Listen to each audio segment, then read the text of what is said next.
Hi అండి, welcome back to my channel spicy అమేలా.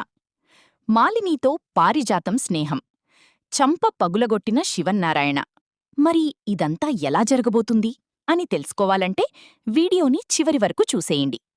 Malini నిజస్వరూపం బయటపడాలని కోరుకునేవాళ్లు ఖచ్చితంగా ఛానల్ని సబ్స్క్రైబ్ చేసుకోండి.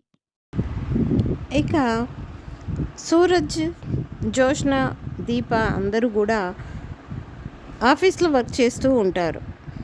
సూరజ్ జోష్న వైపు తదేకంగా చూస్తూ ఉంటాడు. మనసులో జోష్న అనుకుంటుంది, వీడేంటి నన్నే తదేకంగా చూస్తున్నాడు, సైట్ కొడుతున్నాడా, లేక నేనేమైనా చేస్తానని భయపడిపోతున్నాడా అని అనుకుంటూ చూస్తూ ఉండగా సూరజ్ మాత్రం కళ్ళద్దాలు మార్చి మార్చి జోష్న వైపు అలా చూస్తూ ఉంటాడు. రేయ్, ఏమిరా సైట్ కొడుతున్నావా? ఎప్పుడూ నువ్వు వేరే అమ్మాయిని ప్రేమించలేదా? చదువుకునే రోజుల్లో కానీ కాలేజ్ లైఫ్లో కానీ నువ్వు ఎవరిని ప్రేమించలేదా అని అడుగుతుంది. లేదే, నాకు పెళ్ళి ఆలోచనలు వచ్చిన తర్వాత, నువ్వు నన్ను కొట్టిన తర్వాత, ఆ చెంపను తాకిన తర్వాత అప్పటి నుంచే నిన్ను పెళ్లి చేసుకోవాలని ఆలోచనలు మొదలైనాయి అని అంటాడు సూరజ్.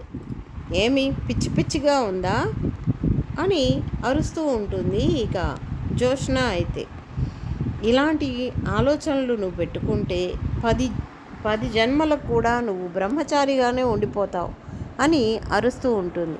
నాకంత ఓపిక లేదులే, ఈ జన్మలోనే నీకు పెళ్ళంగా చేసుకుంటాను అంటూ ఉంటాడు ఇక సూరజ్. అయితే ఇక అదే సమయంలో అయితే దీప ఫైల్స్ తీసుకొని వస్తుంది.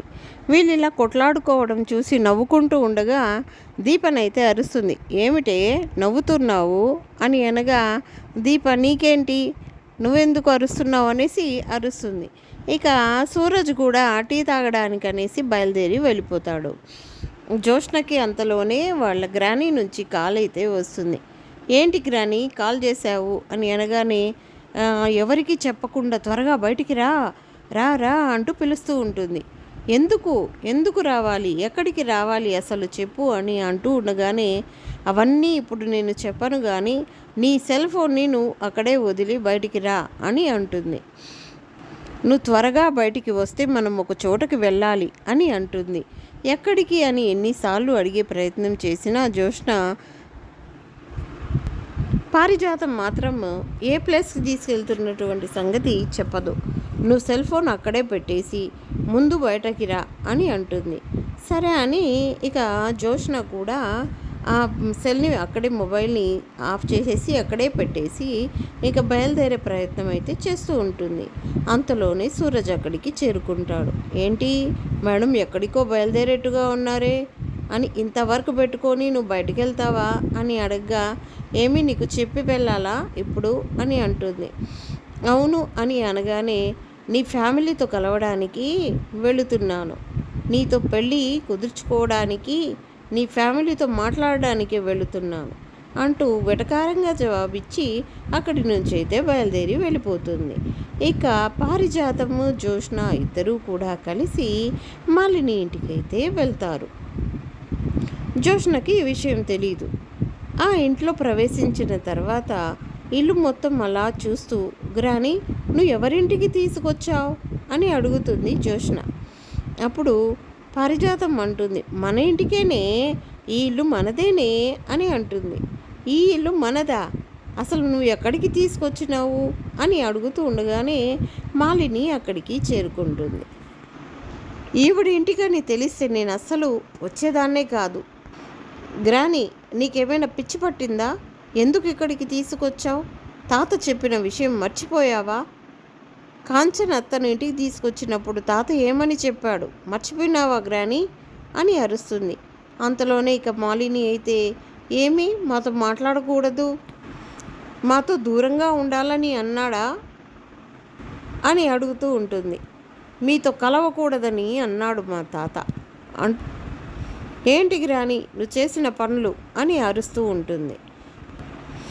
ఈమె ఎవరో కాదే, నీకు మేనత్త అని అంటుంది ఇక పారు. అయితే నాకు మేనత్త ఎలా అవుతుంది, మా తల్లికి ఈమె వదినవుతుంది. కానీ మమ్మీ వీళ్ళతో ఎలాంటి బంధం పెట్టుకోవాలని అనుకోవటం లేదు. నాకు ఈమె ఏమీ కాదు, పద ఇక్కడి నుంచి వెళదాం అని అరుస్తూ ఉంటుంది. అప్పుడు మాలిని, ఏమిటి దీనికి ఇంత పొగరెక్కింది? ఎప్పుడూ ఇంతేనా? ఇలాగే పొగరుతో మాట్లాడుతూ ఉంటుందా? ఏం పారిజాతం అని పేరు పెట్టి పారిజాతం అని అనగానే జోష్నకి కోపం వస్తుంది. ఈమె మా గ్రాని, నువ్వు పేరు పెట్టి పిలవడం ఏమిటి? ఏమి మీకు మర్యాద ఇవ్వడం తెలియదా? మనకంటే వయసులో ఎక్కువ ఉన్న వాళ్ళని మర్యాద ఇవ్వాలన్న విషయం మీకు తెలియదా అని అంటుంది. ఇక మాలిని అయితే జోష్నని అలా చూస్తూ ఉండగా, ఏంటి అలా చూస్తున్నారని అడుగుతుంది. నీలో మా కుటుంబాన్ని వెతుకుతున్నానే అని అంటుంది. నువ్వు నా ఆడపడుచు కూతురివి, నీలో సుమిత్ర పోలికలు ఏమీ లేవు. సరే, అలాగని మిగతా వాళ్ళ పోలికలు లేవు. సరే, చనిపోయిన మీ అవ్వలాగేమైనా ఉన్నావా అంటే ఆమె పోలికలు కూడా కనిపించడం లేదే అని అడుగుతూ ఉంటుంది.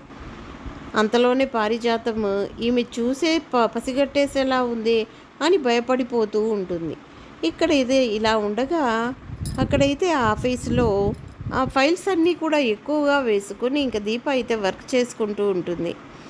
కార్తీక్ అక్కడికి వస్తాడు. ఏంటి దీప, ఇంత పని పెట్టుకొని నువ్వు ఒకటే చేసుకుంటున్నావు, నీ అసిస్టెంట్ ఎక్కడా అని అడగ్గా, ఎవరు జోష్నానా? సూరజ్తో గొడవ పడడానికే తనకు టైం సరిపోలేదు, ఇంకా వర్క్ ఎక్కడ చేస్తుంది అని అంటుంది. ఎక్కడ వెళ్ళింది ఇంతకీ జోష్న అని జోష్న చేత వర్క్ చేయించడానికి చూడగా జోష్న ఎక్కడా కనిపించదు. ఇక కార్తిక్ సూరజ్ గురించి కూడా అడుగుతూ ఉంటాడు. సూరజ్ కూడా కనిపించడం లేదు ఎక్కడా అని. సూరజ్ జోష్న కలిసి ఏమైనా కాఫీ తాగడానికి వెళ్ళారేమో బావా అని అంటుంది ఇక దీప అయితే. ఈలోగానే ఆడికి సూరజ్ అయితే వస్తాడు. జోష్న గారు లేరండి, ఎక్కడికో బయటికి వెళ్ళారు అని అంటాడు. ఈలోగా శివనారాయణ కూడా అక్కడికి వస్తారు. ఏందమ్మా ఇన్ని ఫైల్స్ పెట్టుకొని జోష్న ఎక్కడికి వెళ్ళింది అని అడగ్గా సూరజ్ అంటాడు, ఏమో సార్, జోష్న మేడం ఎక్కడికో బయట వెళ్ళారు, మేడంకి ఏదో కాల్ వచ్చింది, కాల్ రాగానే మేడం అయితే ఎక్కడో బయలుదేరి వెళ్ళారు అని అంటూ ఉంటాడు. ఇక సూరజ్ అయితే, ఎవరు కాల్ చేశారు? ఎవరు కాల్ చేస్తే జోష్న ఇలా వెళ్ళిపోయింది?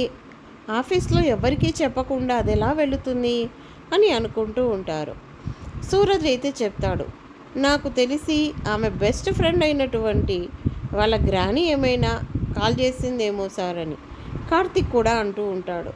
అవును, బెస్ట్ ఫ్రెండ్ కాబట్టి ఇద్దరు కలిసే ఎక్కడికో వెళ్ళుంటారు అని అనగా ఇక శివనారాయణ అయితే వెంటనే సుమిత్రకి కాల్ చేస్తాడు. ఇంట్లో సుమిత్ర కాల్ అయితే లిఫ్ట్ చేస్తుంది. అమ్మా సుమిత్ర, జోష్న ఏమైనా ఇంటికి వచ్చిందా? లేదు మామయ్య గారు. పారిజాతం ఇంట్లో ఉందా? లేదు మామయ్య గారు, అత్తగారు బయటికి బయలుదేరారు. సరేమ్మా సుమిత్ర. ఏం మామయ్య గారు, ఏదైనా సమస్యనా? అదేమీ కాదులేమా, నేను చూసుకుంటాను అంటూ కాల్ అయితే కట్ చేసేస్తాడు. ఇక అందరూ కూడా ఇక్కడ జోష్న ఎక్కడ వెళ్ళిందని, పారిజాతం ఎక్కడ వెళ్ళిందని ఆలోచిస్తూ టెన్షన్ పడుతూ ఉంటారు. ఇక శివనారాయణ పారిజాతంకైతే ఫోన్ చేస్తాడు. పారిజాతం కూడా ఇంట్లో ఉందో లేదో అని చెప్పి తెలుసుకుందామని ఫోన్ చేయగా పారిజాతం ఫోన్ కూడా స్విచ్ ఆఫ్ అని వస్తుందన్న విషయం శివనారాయణకు తెలుస్తుంది. శివనారాయణ, అసలు పారిజాతం జోష్న ఎక్కడికి వెళ్ళారు? ఫోన్లు కూడా తీసుకెళ్లకుండా జోష్న ఫోన్ వదిలేస్తే పారిజాతం ఫోన్ ఏమో స్విచ్ ఆఫ్ వస్తుంది, అసలు వీళ్ళిద్దరూ ఎక్కడికి వెళ్ళినట్టు అని చెప్పేసి ఆలోచించుకుంటూ ఉంటాడు. ఇక శివనారాయణ అయితే, ఏంటి మావయ్య గారు ఫోన్ చేశారు, అసలు జోష్న ఎక్కడికి వెళ్ళింది? అత్తయ్య గారు కలిసి జోష్న తీసుకొని ఏమైనా వెళ్ళారా అంటూ సుమిత్ర మళ్ళీ ఫోన్ చేసి అడుగుతుంది. ఇక సుమిత్ర కూడా ఆ విధంగా టెన్షన్ పడుతూ ఉంటుంది. సుమిత్ర ఈలోగానే ఇక్కడ చూస్తే మాలిని అయితే జోష్న పారిజాతంతో మాట్లాడుతూ ఉంటుంది. నాకు ఇక్కడికి రావడం ఇష్టం ఉండదు, మీరిచ్చిన కాఫీ కూడా నేను తీసుకోను, మీరిచ్చిన ఆఫర్ కూడా నాకు అవసరం లేదు, నా విషయంలో మీరు ఎక్కువ ఎక్స్పెక్టేషన్స్ పెట్టుకోవద్దు. అయినా గ్రానీ, నీకు ఎక్కడికి తీసుకురావాలో తెలియదా ఏంటి? అయినా నన్ను ఇక్కడికి ఎందుకు తీసుకొచ్చావు? తాతకు తెలిస్తే ఇంకేమైనా ఉందా? తాత ఆల్రెడీ మనకి చెప్పాడు. ముఖ్యంగా అందరి అనుమానం మన మీదే ఉంటుంది. అలాంటప్పుడు నువ్వు నన్ను ఇక్కడికి తీసుకొస్తే చివరికి మనం ఏమవుతామో తెలుసా? ఆ ఇంట్లో స్థానాన్ని కూడా కోల్పోతాము. అదేంటి జోష్న అలా మాట్లాడుతావు? ఆ ఇంటి వారసురాలివే కదా. నువ్వు ఆ ఇంట్లో స్థానాన్ని కోల్పోవడం ఏంటి? ఆ ఇంట్లో సర్వ హక్కులు నీవే కదా. అదే. అయినా సరే, మా తాత కోపం సంగతి అందరికీ తెలిసిందే. తాతకి కోపం వస్తే ఆయన వాళ్ళు బయట వాళ్ళు అని కూడా తేడా ఉండదు. మంచితనంగా ఉన్నంత వరకే. తప్పు చేశామని తెలిస్తే మాత్రం శిక్ష కఠినంగానే ఉంటుంది. అందుకే తాతకు కోపం రప్పించకుండా ఉండడమే మంచిదని అంటుంది జోష్న. ఇంకెప్పుడు నాకు కాఫీలు టీలు ఆఫర్ చేయకండి అని చెప్పేసి పదగ్రాని అని చెప్పేసి అంటూ ఉండగానే, ఏంటి మళ్ళీ మళ్ళీ నా మేనకోడలు నా ఇంటికి వస్తుందని అర్థమవుతుంది. కానీ ఒక్క విషయం నాకు ఇప్పటికీ కూడా మింగుడు పడడం లేదు. నీలో నా ఆడపడుచు పోలికలే లేవు. ఇంతకీ నువ్వైతే వారసురాలిగా కాపాడతావని నమ్మకం కూడా కనిపించడం లేదేంటి? మీరు చాలా ఎక్కువ మాట్లాడుతున్నారు. ఒక్కసారి ఓడిపోయినంత మాత్రాన జీవితం అంతా ఓడిపోతూనే ఉంటానని అనుకోవడం మీ భ్రమ మాత్రమే. ఈ జోష్న ఇప్పుడు మాత్రమే ఓడిపోయింది, కానీ రేపన్న రోజు ఖచ్చితంగా వస్తుంది. ఆ గెలిచిన రోజు అక్కడ రెస్టారెంట్లో సీఈఓని నేనే, అలాగే ఆ ఇంట్లో వారసురాలిని కూడా నేనే. నా స్థానాన్ని ఎవ్వరూ కూడా తీసుకోలేరు. ఎందుకంటే ఆ ఇంటి వారసురాలిని కాబట్టి. పోలికలు లేనంత మాత్రాన ఆ తల్లి బిడ్డను నేను కాకుండా పోతానా ఏంటి? మీరు ఇక్కడి దాకా నన్ను రప్పించి చాలా పెద్ద తప్పు చేశారు. ముందుగానే నేను ఆలోచించాల్సింది మిమ్మల్ని కాదు, మా గ్రానీని. మా గ్రానీ ఇలాంటి పనులే చేస్తుంది అని ఇప్పుడు ఇక్కడ ఆఫీస్లో ఎవరికైనా అనుమానం వచ్చిందంటే మన పని అయిపోతుంది అని చెప్పేసి బయలుదేరబోతూ ఉండగా, ఒక్క నిమిషం జోష్న, మళ్ళీ ఒక్కసారి గుర్తుకు చేయాలి అనుకుంటున్నాను. నువ్వు నా మేనకోడలివి, అలాగే నా ఇంటి ఆడుపడుచు కూతురివి కూడా. ఖచ్చితంగా నేను ఆస్తిలో సగం వాటా రాసిస్తాను. నిజంగా నా కొడుకుంటే నిన్ను నా ఇంటి కోడల్ని చేసుకునేదాన్నే. అప్పుడు నా ఆస్తి మొత్తం నీదే అయి ఉండేది. కానీ ఇప్పుడు సగం ఆస్తినే నీకు ఇస్తాను. మీ అమ్మ ఆస్తిని మొత్తం నీ పేరు మీద రాస్తాను. ఎందుకంటే మీ అమ్మ ఎలాగో ఈ ఆస్తిని ఆశపడదు, నీకు ఎలాగో వారసత్వం హక్కు ఉంది కాబట్టి ఆస్తి నీకే చెందుతుంది. గుర్తుపెట్టుకో. ఎప్పటికైనా కావాలి అనుకుంటే ఈ మాలిని ఉందని మర్చిపోకు. ఇదిగో నా విజిటింగ్ కార్డ్. నాకు ఫోన్ చేయాలని అనిపిస్తే ఎప్పుడైనా ఫోన్ చేయి. ఈ అత్త నీకు ఎలాంటి కష్టం వచ్చినా సిద్ధంగా ఉంటుంది. ఎందుకంటే ఏమో ఎప్పుడు ఏది ఎలా ఉపయోగపడుతుందో తెలియదు కదా. జోష్న, నాలాగే నీకు చాలా అహంకారం కనిపిస్తుంది. నీలో నేను కనిపిస్తున్నాను కాబట్టి ఖచ్చితంగా మనమిద్దరం చేతులు కలుపుదామని నా మనసు ఎందుకో చెప్తుంది. మాలిని గారు, మీరు ఇప్పటి వరకు చాలా మాట్లాడారు. నాకు మీతో చేతులు కలపాల్సిన అవసరం లేదు. మీ సహాయం నాకు ఎప్పటికీ రాదు. నన్ను నేను ఎలా కాపాడుకోవాలో నాకు తెలుసు. నేను ఎవరి సహాయాన్ని పొందాలని అనుకోవడం లేదు అని చెప్పేసి అక్కడి నుంచి పారిజాతాన్ని తీసుకొని అయితే బయలుదేరిపోతుంది. బయటకు వచ్చిన తర్వాత, అసలు నీకు కొంచెమైనా బుర్ర ఉండే చేస్తున్నావా ఇలాంటి పనులు? ఏం మాట్లాడుతున్నావే? ఆ మాలినితో చేతులు కలిపితే సగం ఆస్తి నీకే వస్తుంది. అలాగే ఆ దీపా కార్తీకుల మీద పగ తీర్చుకునే ఛాన్స్ కూడా వస్తుంది అని అంటుంది పారిజాతం. దొరికిపోతే ఇంట్లో నుంచి బయటపడి అడుక్కు తినే అవకాశం కూడా వస్తుందనుకుంటా. ఏంటి అలా మాట్లాడుతున్నావు అని అడుగుతుంది పారిజాతం. నీకు వచ్చిన అవకాశాన్ని వదులుకోవడం ఎందుకు? ఆ మాలిని గురించి నీకు బాగా తెలుసు. నాకు తెలుసు, అలాగే తాత గురించి కూడా తెలుసు. ముఖ్యంగా తాత వెనకాల ముగ్గురున్నారు. మొదటిది దీప, తర్వాత బావ, తర్వాత సూరజ్ గాడు. మనం ఎప్పుడు ఎక్కడ ఏం చేసినా సరే వాళ్లకు తెలిసిపోతుంది. వాళ్ళు ఖచ్చితంగా మనల్ని కనబడతారు. ఇప్పుడు ఒకవేళ ఇక్కడికి వచ్చిన విషయం తెలియకపోవచ్చేమో, కానీ రేపన్న రోజు తనతో చేతులు కలిపి మనం ఏదైనా చేయాలని ప్రయత్నిస్తే ఖచ్చితంగా సూరజ్ గాడికి తెలిసిపోతుంది. వాడు తాత ముందు బయట పెట్టేస్తాడు. మన జీవితాలు అప్పుడు రోడ్డున పడిపోతాయి. ఇంకెప్పుడు ఇలాంటి పిచ్చి పిచ్చి ప్రయత్నాలని చేయకుండా ఇలాంటి చోటికి నన్ను ఎప్పుడు తీసుకురాకు. నువ్వు బుర్ర తక్కువ పనులు చేసి నన్ను ఇరికించి ఈ రోజున నన్ను దీప దగ్గర అసిస్టెంట్ చేశావు. బుర్ర తెలివైంది, సీనియర్ని అని చెప్తున్నా, కానీ నువ్వు చేసే పనులన్నీ ఇలాగే తగలబడతాయే, అందుకే ఆ మెడకి పట్టి వేసుకుని తిరుగుతున్నావు అని చెప్పేసి జోష్న అరుస్తూ ఉంటుంది. ఇక పారిజాతంనైతే ఏమో ఏం చెప్తాం, మనకు ఆ ఇంట్లో స్థానం లేనప్పుడు ఈ మాలిని చోటిస్తే ఉందేమో, అందుకే ఇక్కడికి రావాల్సి వచ్చిందేమో. నువ్వు ఏమో కాదు కూడదు, ఆ ఇంట్లోంచి నేను బయటికి వచ్చేస్తాను అలాంటి మాటలు నువ్వు మాట్లాడకు. ఆ ఇంట్లో నుంచి జోష్న ఎప్పటికీ బయటికి రాదు. ఆ ఇల్లు జోష్నదే, ఆ వారసత్వం కూడా జోష్నదే. ఈ జోష్న ఆ ఇంట్లోనే ఉంటుంది. ఆ ఇంట్లో నుంచి నన్ను ఎవ్వరూ బయటికి పంపించలేరు అని చెప్పేసి జోష్న అయితే చెప్తూ ఉంటుంది పారిజాతంతో. అలా వాళ్ళు బయలుదేరి ఇంటికైతే వచ్చేస్తారు. ఇంటికి వచ్చేసరికి ఇక శివనారాయణ కూడా అసలు ఏం జరిగింది, ఎక్కడికి వెళ్ళారు ఏంటి అంటూ ఎంక్వైరీలో కూడా విషయాలు బయటపడవు. వాళ్ళు ఎక్కడికి వెళ్ళారన్న విషయమూ తెలియదు.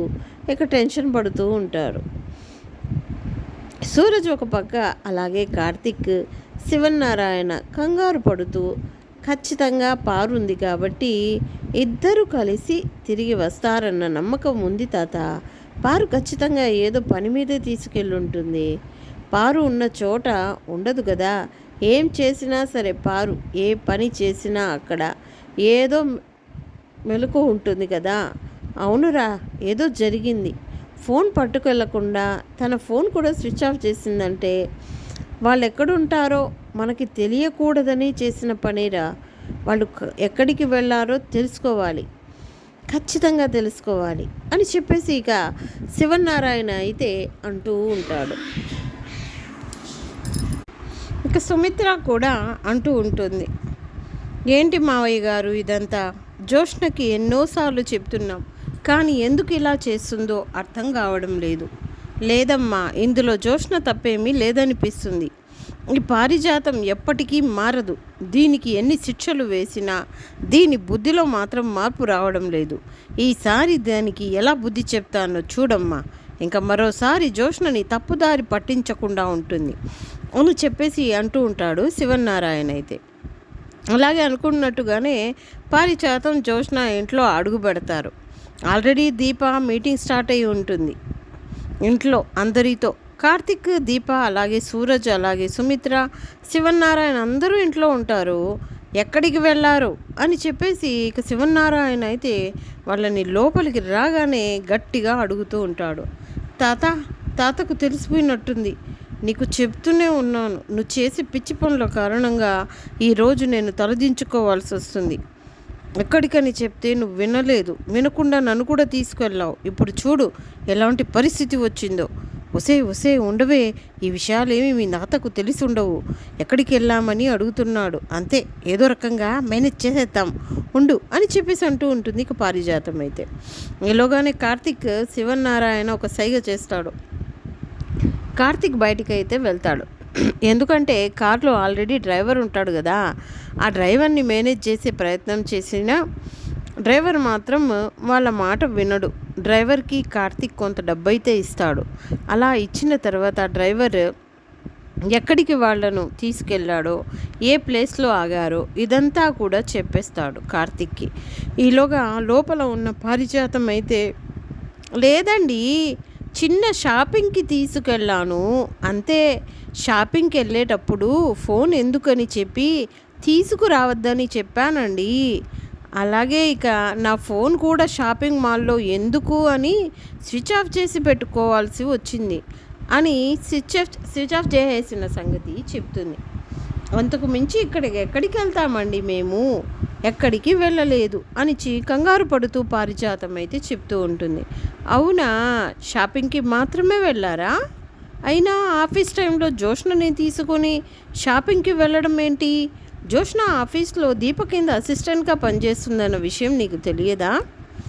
ఆఫీస్లో ఇంపార్టెంట్ ఫైల్స్ వర్క్స్ ఉంటాయి, అదంతా మానిపించి నువ్వు జోష్నని ఎందుకు తీసుకెళ్ళావు? అసలు నీకు కొంచెమైనా బుర్ర ఉందా? బుర్ర లేకుండా ప్రవర్తిస్తున్నావా? తాత, వీళ్ళు వెళ్ళింది అక్కడ షాపింగ్ మాల్ కాదు. ఒరే మేము ఎక్కడికి వెళ్తాంరా? షాపింగ్కి కాకుండా ఇంకెక్కడికి వెళ్తామనుకున్నావురా అని చెప్పేసి పారిజాతం అయితే కార్తీక్ని తిడుతూ ఉంటుంది.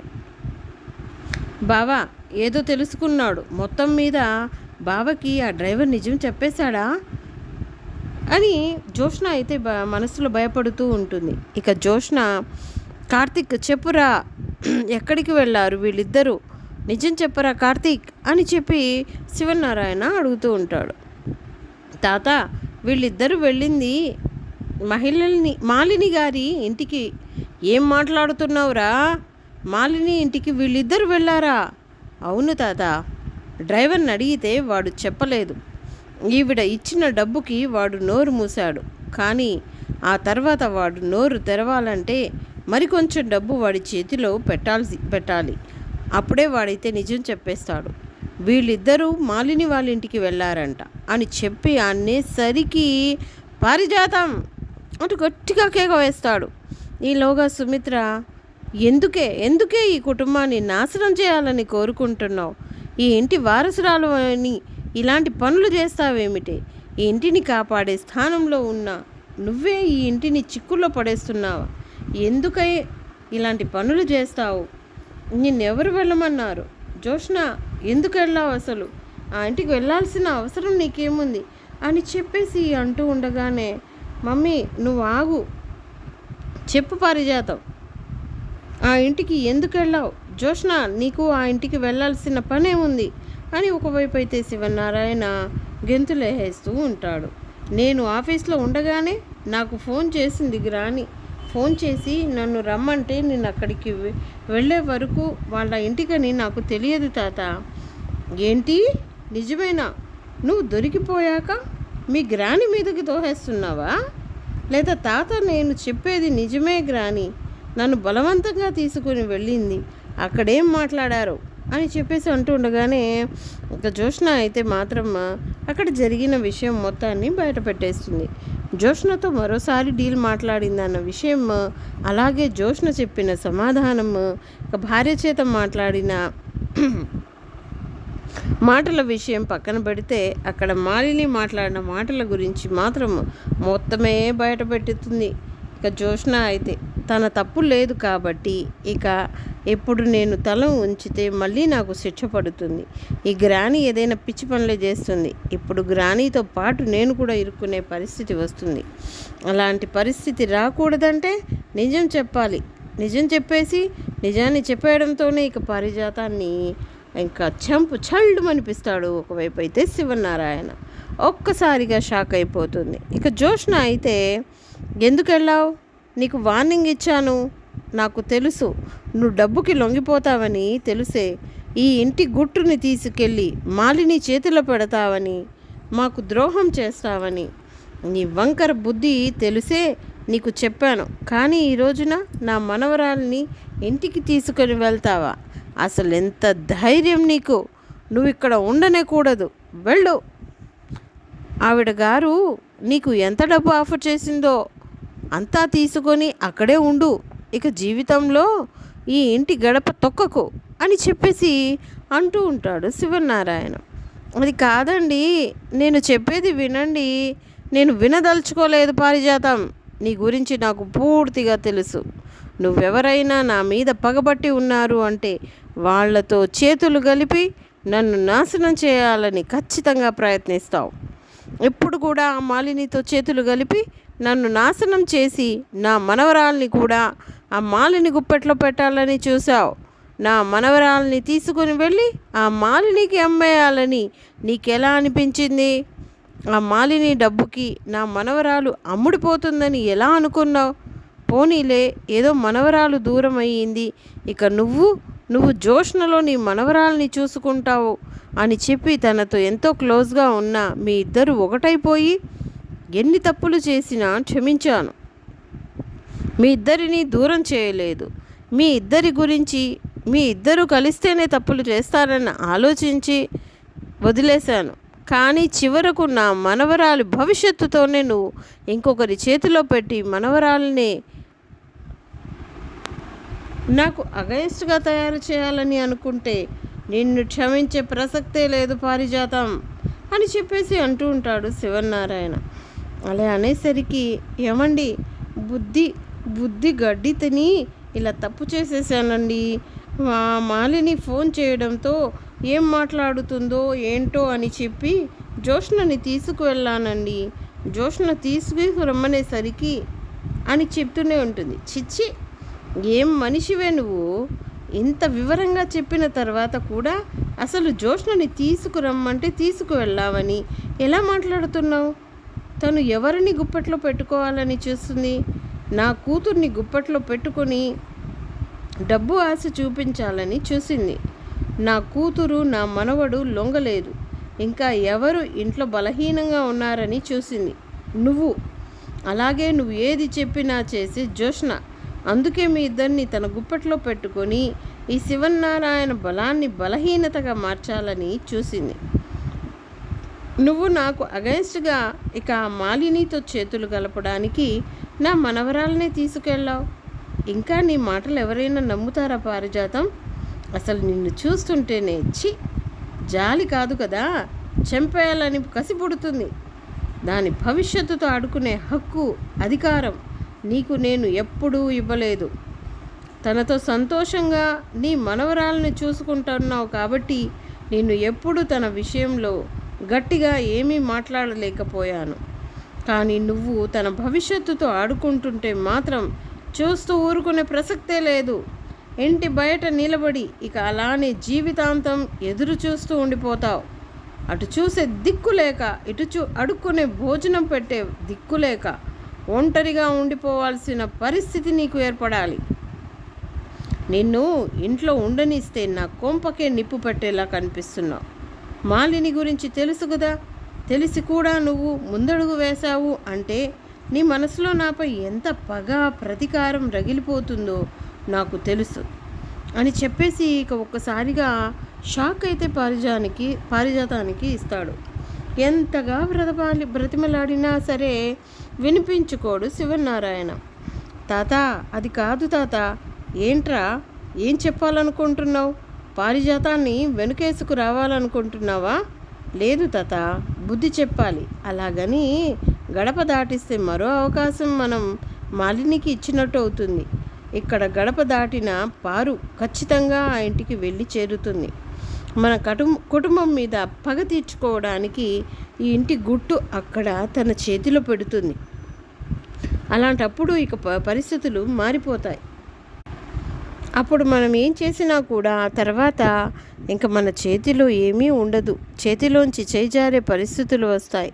కాబట్టి ఇలాంటి వాళ్ళని ఇంట్లో పెట్టి కాలు బయటికి పెట్టకుండా ఇంట్లోనే బంధించాలి తప్ప ఇంట్లో నుంచి బయటకు గెంటేస్తే మరో శత్రువుని తయారు చేసుకుని మన శత్రువుకి మనం అవకాశం ఇచ్చినట్లు అవుతుంది. అలా ఇవ్వకూడదు. ఇలాంటి వాళ్ళను ఎలా ఉంచాలో అలా అదుపులో పెట్టాలి. మీకు తెలుసు కాబట్టి పారుకి ఎలా భయం చెప్తారో, ఎలా బెదిరిస్తారో, ఇంటి నుంచి కాలు బయటికి కదపకుండా, ముఖ్యంగా తన చేతిలో ఫోన్ ఉండకుండా, తన చేతిలో ఫోన్ ఉంటే ఏదో ఒకటి చేస్తుంది. ఏదో రకంగా మన కళ్ళు గప్పి మళ్ళీ బయటికి వెళ్ళిపోతుంది. ఏదో తప్పు చేస్తుంది. అందుకని తనని అదుపులో పెట్టే బాధ్యత మీదే. మీరు అదుపులో పెట్టి ఇంట్లోనే ఉండనివ్వండి. బయటికి పంపేస్తే ఈ పారు గురించి మీకు బాగా తెలుసు కదా. శత్రువుతో చేతులు కలిపి మనల్ని నాశనం చేయడానికి ఏదో ఒక ప్రయత్నం చేస్తుంది. చెచి, ఏం బ్రతుకే ఇది! నీ నీడ కూడా నా కుటుంబం మీద పడడం నాకు ఇష్టం లేదు. నా పిల్లలిద్దరూ అనాథలుగా ఉంటారు, ఒంటరి బ్రతుకుతారు, వాళ్లకు అమ్మగా తోడుగా ఉంటావని చెప్పి నీ మెడలో 3 ముళ్ళు వేసి నిన్ను ఈ ఇంటి కోడలి చేసి నా భార్యగా ఇంటికి తీసుకొచ్చాను. అది నేను ఆ రోజు చేసిన ఈ చాలా పెద్ద తప్పుని చాలాసార్లని అనుకున్నాను. కానీ నిన్ను బయటికి వదలలేదు. నిన్ను బయటికి పంపించేస్తే ఇదిగో వీడు చెప్పిన మాట నిజం చేస్తావని ఆ రోజు నుంచి నేను భరిస్తూనే వచ్చాను. కానీ ఇంకా నీ చేష్టలు మారలేదు. ఇంత వయసు వచ్చినా తప్పులు చేయడం మానలేదు. నువ్వు చచ్చేదాకా మారవని అర్థమవుతుంది. నువ్వు ఇక కాలు బయటికి కదిపావంటే చాలు చంపేస్తాను, షూట్ చేసి పడేస్తాను అని చెప్పి ఇంట్లోనే ఉండాలని, ఇంటి పనులు చేసుకుంటూ ఖాళీ లేకుండా ఇంట్లోనే ఉండమని చెప్తాడు. సుమిత్ర, ఇంకా నువ్వు ఈ అత్తయ్య నీ జాలి పడొద్దు. ఇంకా మరో ఆలోచన రాకూడదు. ఇంటి మొత్తం చాకిరీ తనే చేయాలి. మరో ఉద్దేశం కానీ మరో పని కానీ అసలేమీ తనకు ఆలోచన రాకూడదు. పూర్తిగా అలసిపోవాలి అంతే తప్ప దీని బుర్రలో వేరే ఆలోచనలు కలగకుండా చూసుకునే బాధ్యత నీదే సుమిత్ర అని చెప్పేసి అంటూ ఉంటాడు శివనారాయణ. సరే మావయ్య గారు, చూసుకుంటాను. ఎందుకంటే అత్తయ్య నా కూతురు జీవితంతో ఆడుకోవాలని చూసింది. నా కూతురు ఇంకా నిజాయితీగా నిజం ఒప్పుకునింది కాబట్టి సరిపోయింది. లేకపోతే ఎప్పటిలాగే వీళ్ళిద్దరూ కలిసి ఆ మాలినితో చేతులు కలిపితే మన కుటుంబం పరువు పోయేది. మనమందరం ఆ మాలిని ముందు తలదించుకునే పరిస్థితి వచ్చేది. నా మెట్టినిల్లు నా పుట్టినింటి ముందు తలదించుకునే పరిస్థితి ఎప్పటికీ రాకూడదు. వీళ్ళ కారణంగా అసలే రాకూడదు. అందుకే ఇక ఎట్టి పరిస్థితిలోనూ అత్తయ్యని బయటికి వెళ్ళనివ్వను అని చెప్పి ఒకవైపు సుమిత్ర చెప్తూ ఉంటుంది. అలా శివనారాయణ పారిజాతానికి చెంప పగులగొట్టి ఊహించని షాక్ అయితే ఇస్తాడు. మరి అలాగే జోష్నతో కూడా ఎవరైనా సరే మళ్ళీ మాలిని వలలో పడి మాలినితో కలిసి నన్ను నాశనం చేయాలని చూస్తే వాళ్ళ చావు నా చేతుల్లో ఉంటుంది అంటూ మనవరాలికి కూడా గట్టిగా వార్నింగ్ ఇస్తాడు. ఖచ్చితంగా రాబోయే కథలు ఇలాగే అయితే జరుగుతుంది. ఇలాగే జరగాలని మీరు కోరుకుంటున్నారా? అయితే వీడియోని తప్పకుండా లైక్ అయితే చేసేయండి. అలాగే మా వీడియో నచ్చితే వెంటనే మన ఛానల్ని సబ్స్క్రైబ్ చేసుకోండి. నెక్స్ట్ ఎపిసోడ్ కోసం ఛానల్ని సబ్స్క్రైబ్ చేసుకోవడం మర్చిపోకండి. Thanks for watching.